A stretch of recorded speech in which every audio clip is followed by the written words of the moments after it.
L'actualité ce soir, lancement officiel du projet Booster les compétences pour l'employabilité des jeunes. Il vise à former la jeunesse guinéenne sur les techniques de recherche de l'emploi.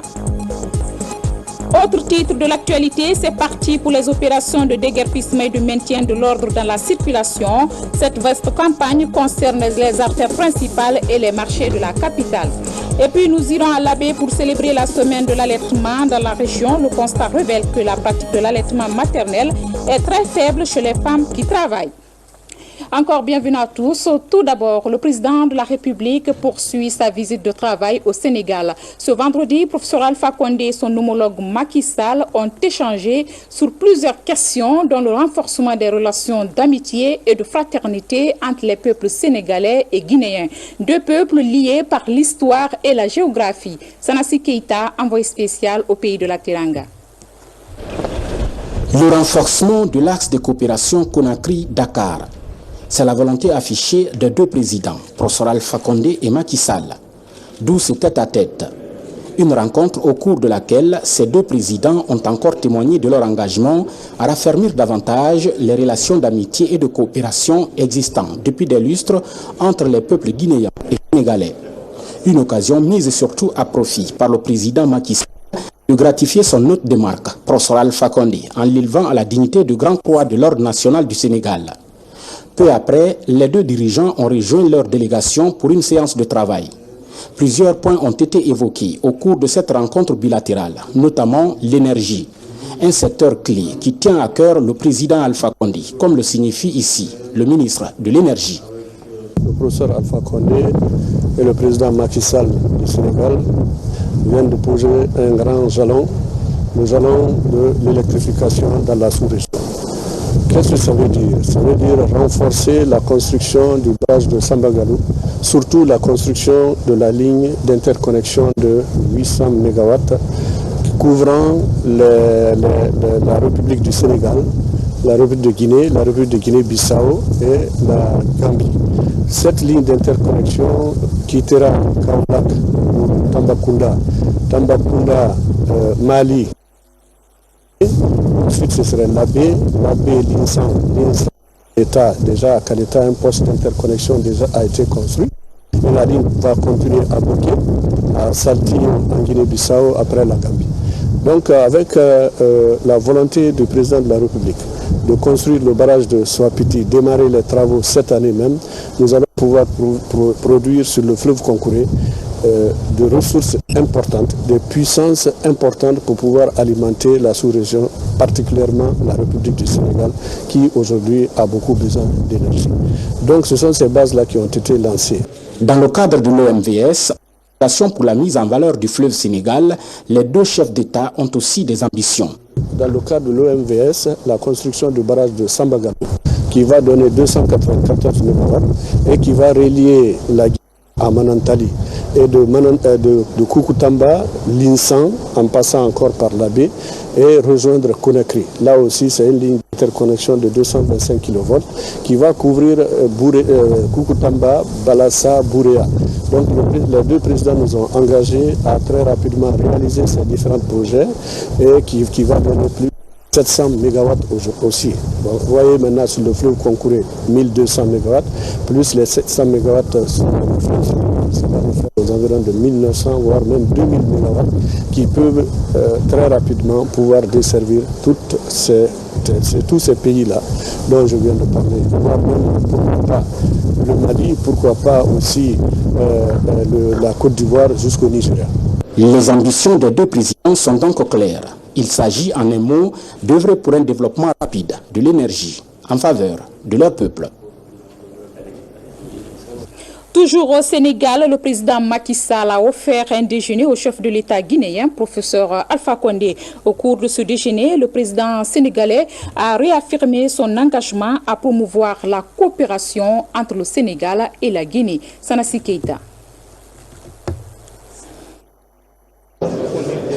Ce déjeuner est offert par le président de la République du Sénégal à l'honneur de son hôte de marque et de sa délégation. Déjeuner au cours duquel le président Macky Sall a réaffirmé sa volonté de raffermir davantage les relations d'amitié et de coopération mutuelle entre la Guinée et le Sénégal. Vous êtes chez nous en terre familière. Nous vous recevons en amis, en parents et en voisins. Entre Guinéens et Sénégalais, nous sommes unis par une histoire, un vécu quotidien et un brassage socio-culturel qui font corps avec notre destin commun. Ces liens puissants et multiformes entretiennent la vitalité de notre coopération bilatérale dans plus de 30 accords portant sur des domaines aussi divers que le commerce, la santé, l'éducation et la formation, les infrastructures et la culture, entre autres. À l'occasion de cette visite, nous aurons l'opportunité de rajouter d'autres accords dans le domaine de l'énergie et de la sécurité. Le président de la République, professeur Alpha Condé, rassure. Monsieur le président de la République, mon cher jeune frère, je suis à Dakar en famille. Et comme tel, vous comprendrez ma joie d'être parmi les miens. Le Sénégal a été, pour moi, toujours un point d'attache. J'ai toujours entretenu et continué d'entretenir des liens étroits d'amitié, mais aussi de famille, dans toutes les sphères de la société sénégalaise. Ce grand pays m'a toujours ouvert ses portes. Cette première visite officielle s'inscrit dans la trajectoire des liens étroits entre nos deux peuples tout unis. De la proximité géographique à l'identité culturelle et historique, ciment du brassage inédit de nos populations.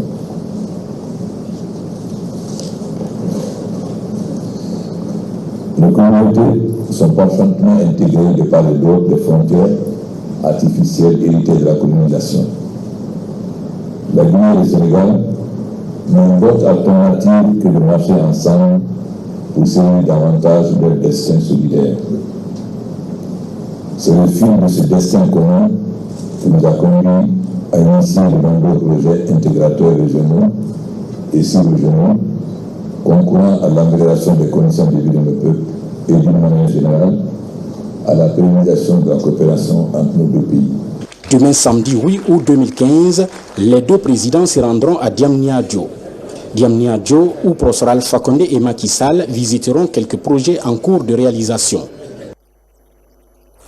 En Guinée, lancement cette semaine du projet intitulé « Booster les compétences pour l'employabilité des jeunes » piloté par le Fonds compétitif pour l'employabilité. Ce programme contribue à la formation de la jeunesse guinéenne sur les techniques de recherche d'emploi. Il est financé par la Banque mondiale. Bernard Tonguino, Zézé Guilavogui signe ce reportage.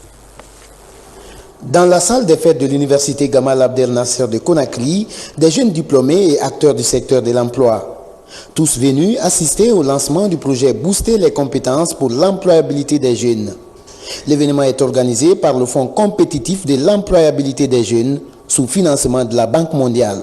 Dans le diagnostic, on a identifié qu'il y a une inadéquation entre les formations et l'emploi. Donc une des premières réponses par rapport à cela, c'est de rendre adéquat la formation et l'emploi. Donc dans ce cadre-là, une composante a été mise en place qui oblige les entreprises et les universités ou les instituts de formation à se mettre ensemble pour construire ensemble les curriculums de formation. Pour répondre à ce besoin, ce projet a été mis en place en accompagnement de la Banque mondiale pour essayer de répondre à cette problématique en améliorant donc l'employabilité. Le projet Booster les compétences pour l'employabilité des jeunes bénéficie de l'appui de plusieurs départements ministériels. L'initiative vise à améliorer et adapter les compétences des jeunes aux besoins du marché de l'emploi.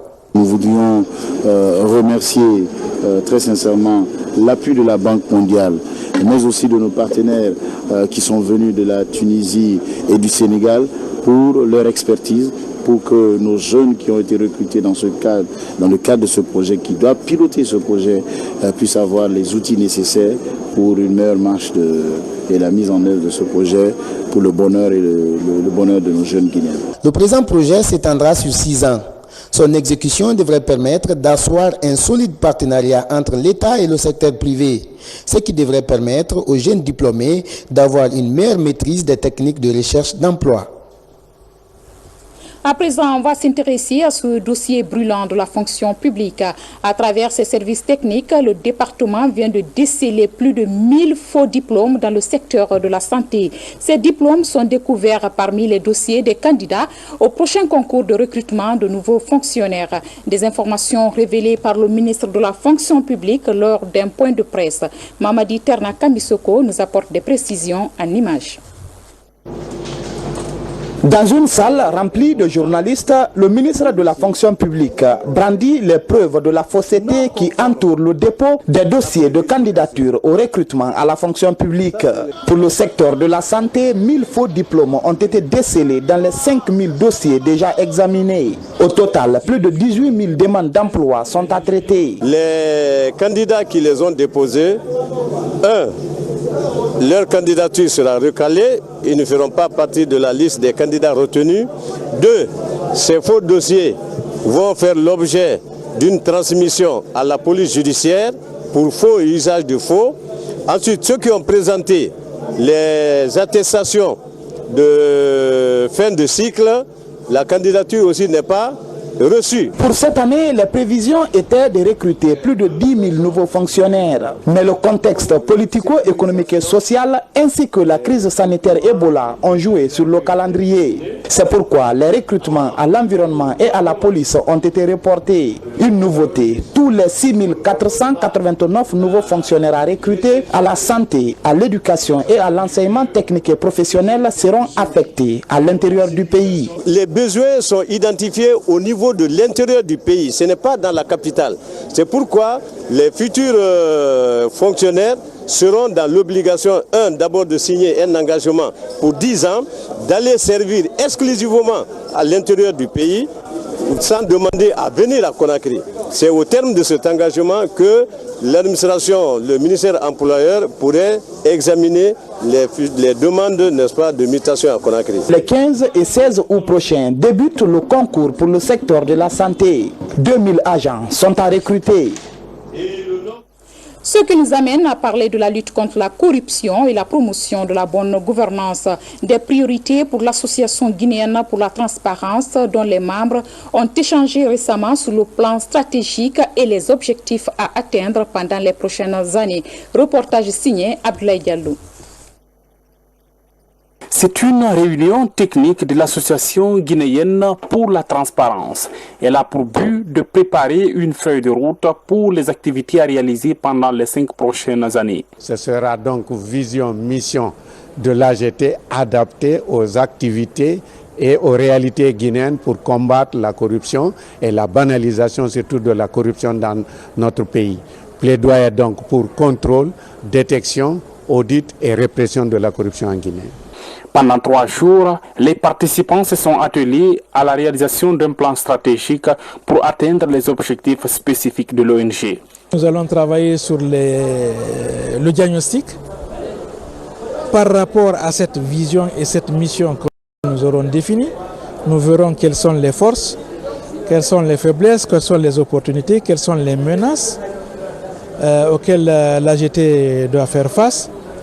Et par rapport à ce que nous allons trouver, nous allons définir les objectifs stratégiques. L'Association guinéenne pour la transparence est une ONG nationale qui se fixe pour mission principale la lutte contre la corruption et la promotion de la bonne gouvernance.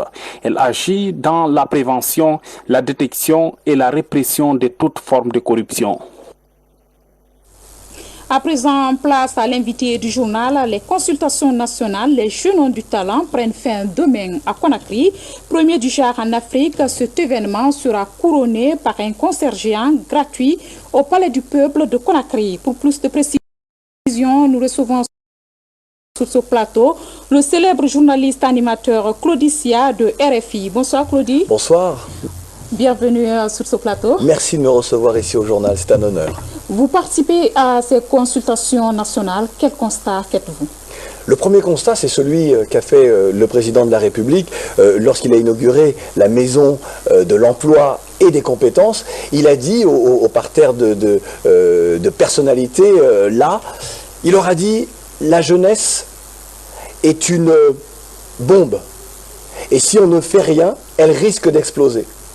Il y a le ministère de la jeunesse et de l'emploi des jeunes, avec son ministre, Moustapha Naïté, très engagé pour cette jeunesse et depuis longtemps, nous connaissons son militantisme, qui lui aussi a décidé d'aller beaucoup plus loin que ce qu'il fait déjà au quotidien.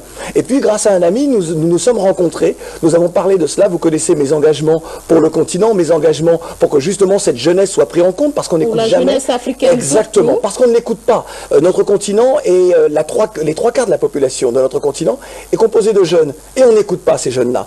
Et nous avons donc ensemble décidé, le ministre m'a dit, eh bien, viens travailler avec moi et voir ce que nous pouvons faire. Et c'est comme cela qu'est née cette grande consultation nationale de la jeunesse guinéenne que nous avons baptisée « Nos jeunes ont du talent ». L'idée étant d'aller même dans les endroits les plus reculés de la Guinée pour entendre ce qu'avaient à nous dire nos jeunes, qu'ils soient diplômés ou non, qu'ils soient maraîchers, techniciens, ouvriers, secrétaires, qu'ils soient chômeurs ou en activité. L'important était de recueillir la parole et que la parole se libère. Et quelle est la partie importante de ces consultations nationales, Claudie? La partie la plus importante, c'est ce que les jeunes nous ont dit à travers les travaux menés par des commissaires, menés par des rapporteurs, par les assistants. Également, je voudrais avoir une pensée pour Marliatou Barry, qui est la commissaire générale de cette consultation nationale. Les jeunes se sont exprimés. Alors moi, je ne vais pas vous dire là tout ce que les jeunes ont dit, car les doléances seront remises au chef de l'État ce lundi 10 août. Il y aura donc cette grande cérémonie de clôture, et cette cérémonie de clôture aura lieu au Palais des Nations. Ce n'est pas rien. Alors demain, il y a un concert gratuit.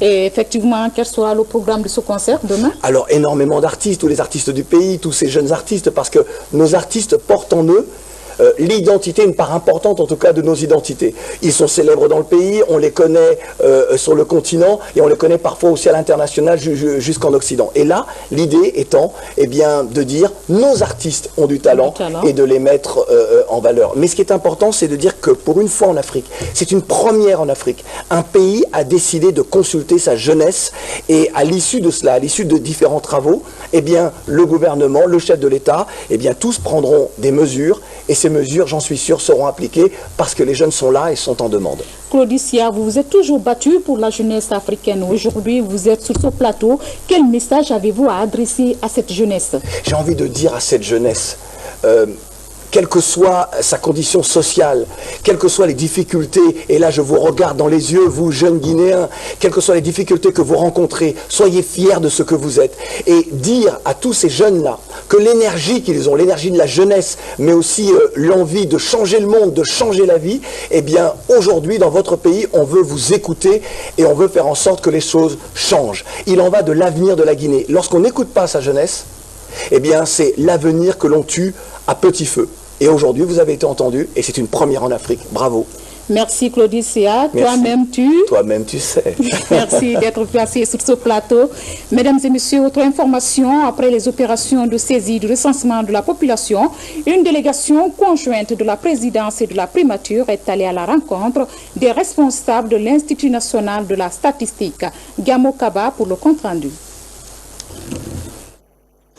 C'est une délégation de la présidence et de la primature venue s'enquérir des travaux menés par l'Institut national de la statistique.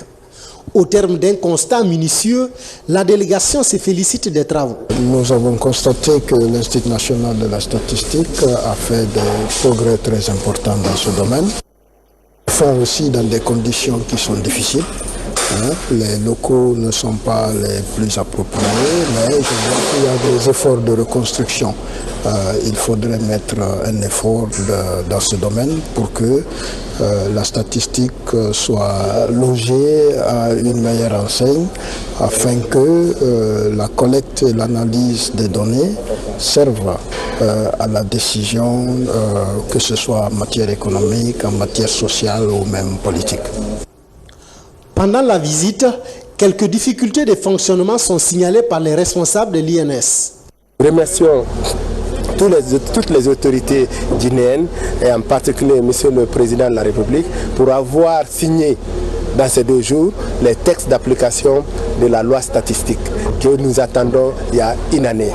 La signature de ce texte d'application de la loi statistique est un bon signal pour nous. Ça va nous permettre dans l'avenir d'être à la dimension de l'Institut national de la statistique.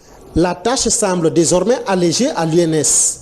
Avec le concours des nouvelles technologies, le nouveau système de collecte se fera à partir des téléphones Android et les smartphones, ce qui permettrait d'identifier les sources de données.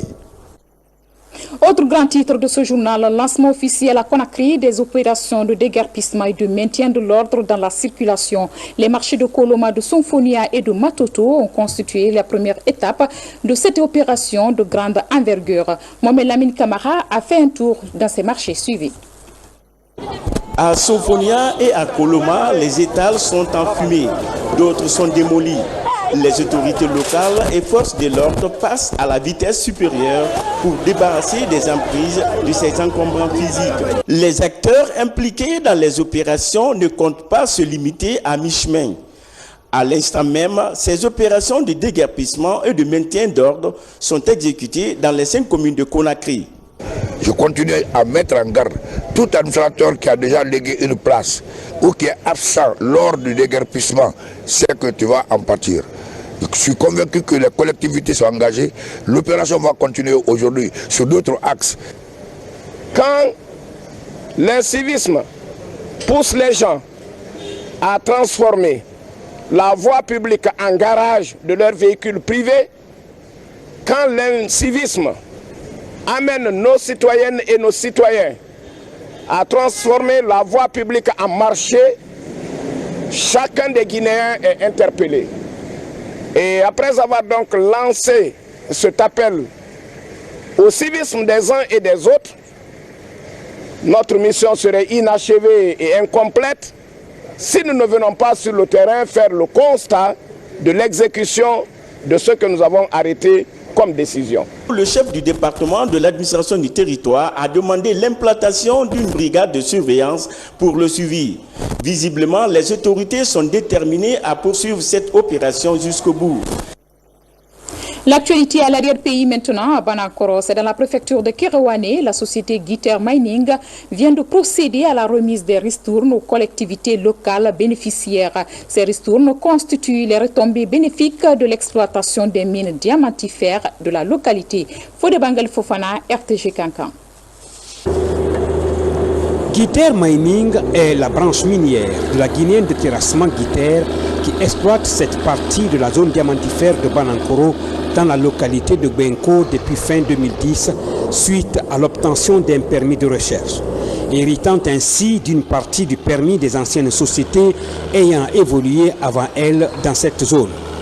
Elle n'a commencé ses activités d'exploitation proprement dites qu'en juin 2013 après la signature du permis.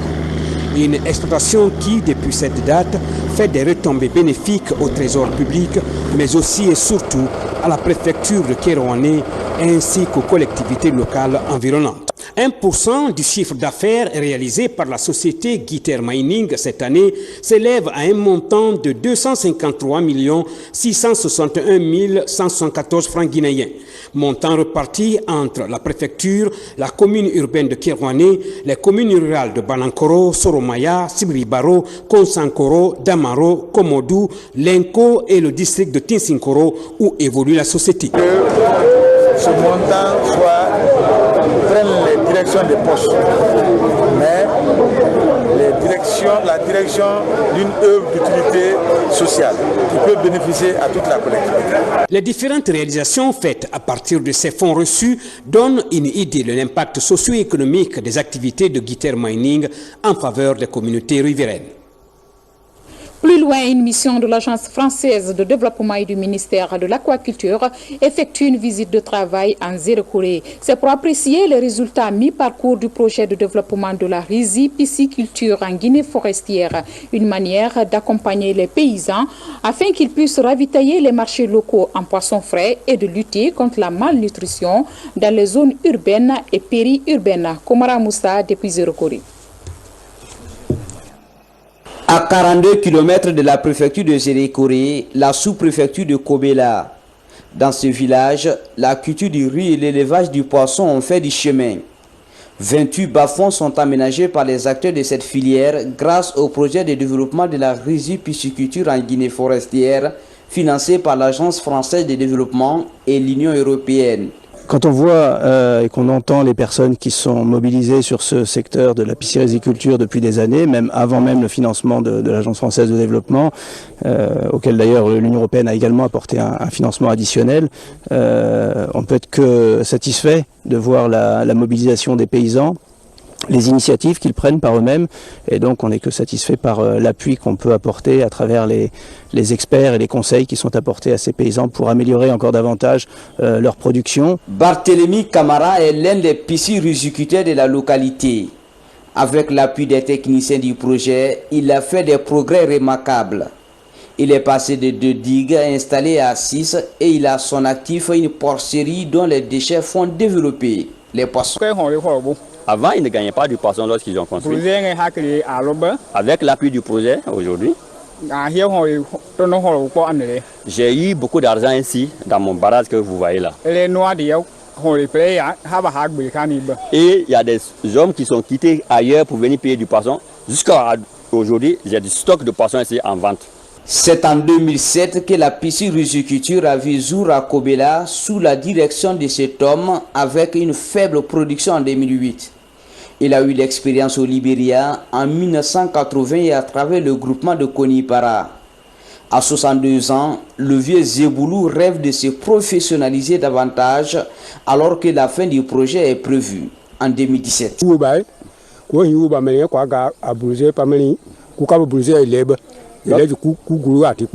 Les rêves, c'est de prolonger la durée du projet ici. Quand ils attendent que le projet va finir dans 2 ans, ça ne les met pas à l'aise à partir du moment où ils n'ont même pas eu à aménager la moitié de leur bas-fond. L'État ne ménage aucun effort pour mettre en place des systèmes ou des mécanismes de pérennisation qui passent effectivement à travers la profession. À Kobela, les 30 personnes qui ont embrassé cette pratique il y a 8 ans, seuls 17 ont pu aller jusqu'au bout. Mais avec l'appui de ces projets, d'autres acteurs du développement rural ont rejoint le groupe. On en vient maintenant à l'actualité politique avec la signature de conventions entre les partis politiques. D'abord, le parti Guinée pour tous qui a tenu hier son 2e congrès sous le thème « Démocratie, développement et progrès social ». À peine réinvesti à la présidence du parti, Ibrahima Kassori Fofana appelle ses militants à se mobiliser pour soutenir le candidat du RPG Arc-en-Ciel à la prochaine élection présidentielle. Mabil Laïsouma revient sur cette cérémonie. C'est un congrès sans surprise. Le président du parti Guinée pour tous, aussitôt réinvesti à la tête de son parti, a réitéré son soutien au parti au pouvoir. Ibrahima Kassori Fofana explique son choix à cause des actes de développement posés par le professeur Alpha Condé. Il appelle ses militants à voter massivement pour le RPG Arc-en-Ciel à la prochaine élection présidentielle. Dans quelques mois, les Guinéens auront rendez-vous avec la démocratie, c'est-à-dire avec eux-mêmes. Ils devront répondre si oui ou non ils veulent poursuivre la politique du changement menée depuis 5 ans. Ils devront élire le président de la République à qui ils souhaitent confier le destin de la nation. Pour nous, GPT, le choix est fait. Il est clair. J'en appelle à la mobilisation générale en faveur du président Alpha Condé. Ce 2e congrès national du parti Guinée pour tous a connu la participation massive de sympathisants et de plusieurs hommes politiques issus de la mouvance présidentielle. Tous sont unanimes sur le choix politique du président du GPT. C'est la première fois que j'entends un des leaders qui, de manière très magistrale, défend ce bilan de façon exhaustive. Je suis très heureux et je pense que nous poursuivrons la campagne avec le GPT et avec son leader. Je voudrais dire au GPT, au congressman de GPT, ils ne sont pas seuls. Leur leader n'est pas seul, il n'a jamais été seul. Il a toujours partagé sa vision d'une Guinée pour tous et pour toujours avec de nombreux Guinéens. Et je vais vous faire rire un peu. Notre équipe est tellement forte que même Messi, s'il doit jouer avec nous, il doit attendre un peu sur la touche. Notre équipe est tellement compétente que les adversaires peuvent être tentés de ne pas rentrer sur le terrain. À la fin, il est devenu jouer avec nous et de jouer contre nous. Créé en 2010, le GPT est un jeune parti dans l'arène politique guinéenne. Sa force réside dans son électorat constitué pour la plupart de jeunes et de femmes. En s'alliant au parti au pouvoir, Ibrahima Kassori Fofana pose un geste fort pour sa carrière politique. Au même moment, au Parti national pour le renouveau, l'on a procédé à la signature d'une convention de ralliement avec le RPG Arc-en-Ciel. Cette signature intervient après le vote des membres de la fédération du PNR. Plus d'informations avec Abraham Christophe Conté, Nabi Kamara. Le Parti national pour le renouveau PNR signe une convention avec le RPG Arc-en-Ciel. L'alliance entre ces deux partis s'articule sur plusieurs points de convergence. Il s'agit notamment du renforcement de la cohésion sociale, la promotion de la démocratie et l'esprit de citoyenneté. Aujourd'hui, c'est ma deuxième convention à laquelle j'ai assisté. Je remercie bien les présidents des partis alliés qui font actuellement leur convention pour choisir le candidat de la mouvance présidentielle, qui est le professeur Alpha Condé. Il y a au jour d'aujourd'hui une vingtaine de partis alliés qui ont choisi le candidat Alpha Condé. C'est une fierté pour le RPG Arc-en-Ciel. Redonner un nouveau souffle à ces deux partis pour mieux préparer l'élection présidentielle du 11 octobre 2015 est l'un des objectifs clés de cette alliance. Le PNR entend accompagner le RPG Arc-en-Ciel dans toutes ses démarches politiques. Aujourd'hui, à ma grande satisfaction, après le dépouillement du choix et du vote des différentes fédérations du PNR, dans une majorité à peu près à 86,3%, des militants du PNR ont désigné le président Alpha Condé, le candidat du RPG, pour sa propre succession le 11 octobre 2015. La convention a eu lieu pour le choix du président Alpha Condé par rapport aux élections présidentielles prochaines en République de Guinée. Alpha Condé passe le candidat le plus sérieux parce qu'il a démontré par un ensemble et une panoplie de réformes qu'il a amené tant dans le domaine de la justice, par la délocalisation des fêtes qui font un impact aujourd'hui dans toutes les régions de la République de Guinée, mais aussi les efforts incroyables que nous avons vus par les formulations macroéconomiques et microéconomiques senties même dans le pouvoir d'achat des Guinéens. Développer l'esprit civique et la citoyenneté en démocratie est l'autre chantier que le PNR entend ouvrir en Guinée suite à cette alliance avec le RPG Arc-en-Ciel. Parlons santé maintenant. La région de l'Abbé célèbre la semaine de l'allaitement maternel avec la mobilisation de l'ensemble des acteurs impliqués dans la promotion de cette pratique. À l'Abbé, le constat révèle que la pratique de l'allaitement est très faible chez les femmes qui travaillent à la fonction publique ou dans les entreprises privées, d'où le thème « L'allaitement et travail, c'est possible ». Les images de Sarafidine Diallo sont commentées par Falilou Diallo. En Guinée, la pratique de l'allaitement maternel exclusif est encore faible. Selon une étude réalisée en 2012, seul un enfant sur 5 de 0 à 6 mois bénéficie de cette pratique. Et dans la région de l'Abbé, la durée médiane de l'allaitement est de 22 contre 24 mois recommandés. Des études menées dans plusieurs pays du monde montrent que la pratique de l'allaitement maternel réduit de façon considérable le nombre de décès des enfants de moins de 5 ans. Ont de meilleurs rendements scolaires comparativement à ceux qui ne le sont pas, et mieux, les enfants nés des parents eux-mêmes allaités au sein ont de bien meilleurs résultats scolaires.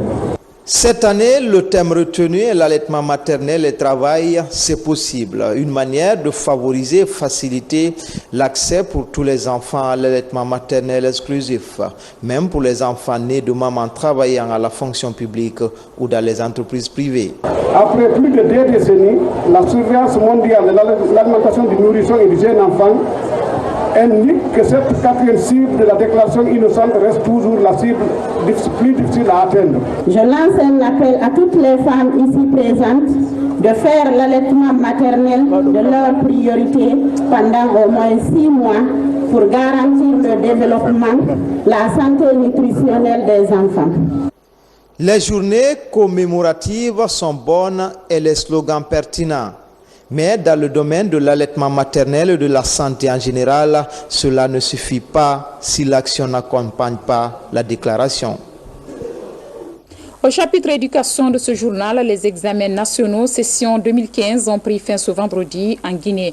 Après un tour à l'intérieur du pays, c'est par Conakry que le ministre de l'enseignement préuniversitaire a bouclé sa tournée. Au compte de ces examens, 29 759 candidats ont été présentés par l'inspection régionale de l'éducation de Conakry. Dans l'ensemble, les autorités scolaires se réjouissent du déroulement des épreuves. Amadou Touré. Fini les examens nationaux de la session 2015 et c'est à Conakry que le ministre de l'enseignement préuniversitaire et de l'alphabétisation a achevé sa tournée de supervision. La capitale guinéenne a présenté 29 759 candidats au bac, dont 12 002 filles. Les épreuves ont été bien passées, on avait bien commencé les épreuves et maintenant on a bien terminé. Avant les DCE, le ministre s'était rendu à Sigiri, Kankan, Mamou, Kindia et Koya. Dans ces localités, les acteurs reconnaissent les efforts de moralisation des examens nationaux. On a pris des mesures spécifiques pour mener à bon port ces examens-là. En 2011-12, on avait beaucoup de problèmes par rapport aux mines. Mais maintenant, beaucoup de gens ont abandonné les mines pour retourner sur les bancs. Cette année, c'était sans répit. Tout le monde s'est mobilisé. Monsieur le ministre le disait tantôt dans la salle devant les enfants. Chacun a fait ce qu'il devait faire. Et c'est le couronnement de ça qui se passe aujourd'hui à Matoto. Parallèlement au déroulement des épreuves, la correction du bac va bon train. Le responsable du département insiste sur le sérieux et le mérite. Vous devez travailler de manière à ce que ne soit porté que sur les feuilles la note que mérite chaque élève. Il ne faut pas tomber dans la complaisance. Moteur pour nous et nous n'avons aucune crainte. Cet anniversaire, je sens que tous les Ivoiriens sont unis. Ils se sont donnés la main dans la main. La 57 de la Côte d'Ivoire représente l'âge de la maturité de ce pays frère qui aspire à l'émergence à l'horizon 2020. La prestation artistique a marqué le clou final de la cérémonie. Voilà, mesdames et messieurs, comment on se quitte au compte de ce journal. Plaisir a été pour moi de vous servir et une pensée pour notre confrère de Espace TV. Chérif Diallo est porté disparu depuis quelques semaines et nous espérons le retrouver très bientôt. Passez une excellente soirée et à demain.